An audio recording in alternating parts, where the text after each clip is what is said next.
Bereshit, chapter 19.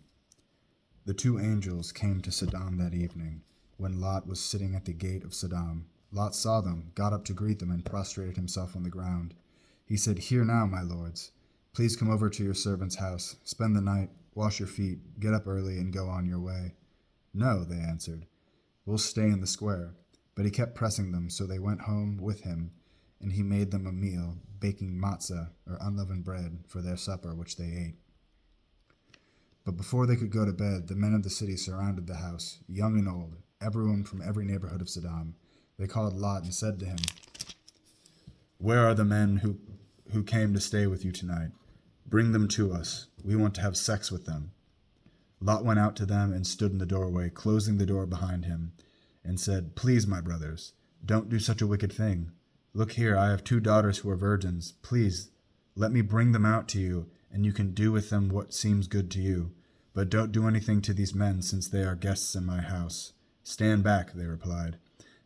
"This guy came to live here, and now he's decided to play judge. For that we'll deal worse with you than with them."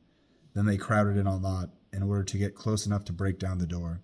But the men inside reached out their hands, brought Lot into the house to them, and shut the door.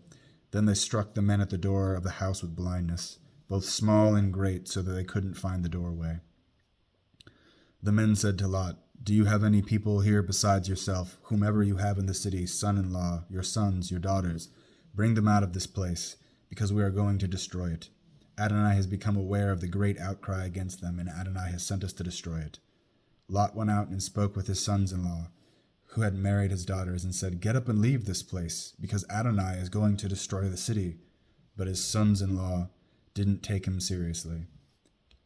When morning came, the angels told Lot to hurry.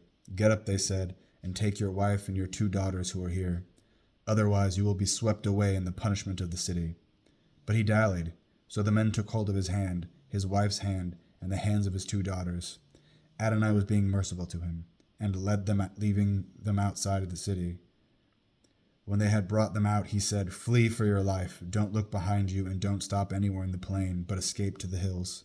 Otherwise you will be swept away." Lot said to them, "Please no, my lord. Here your servant has already found favor in your sight, and you have shown me even greater mercy by saving my life, but I can't escape to the hills because I'm afraid the disaster will overtake me and I will die. Look there, a town nearby to flee to, and it's a small one.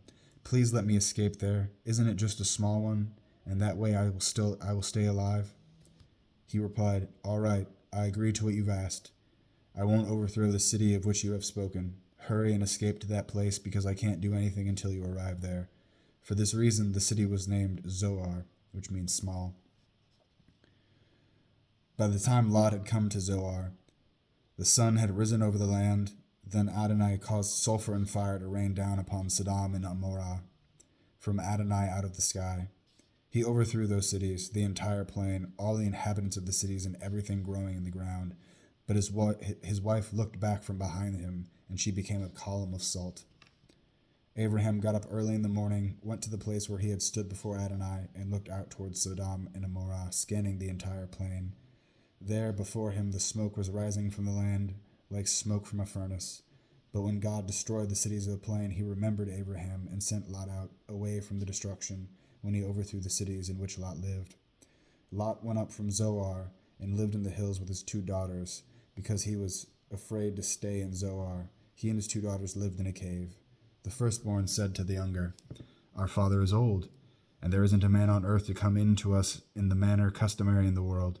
Come, let's have our father drink wine, then we'll sleep with him, and that way we'll enable our father to have descendants." So they plied their father with wine that night, and the older one went in and slept with her father. He didn't know when she lay down or when she got up. The following day the older said to the younger, "Here, I slept last night with my father. Let's make him drink wine again tonight, and you go in and sleep with him, and that way we'll enable our father to have descendants." They plied their father with wine that night also, and the younger one got up and slept with him. And he didn't know when she lay down or when she got up. Thus both the daughters of Lot became pregnant by their father.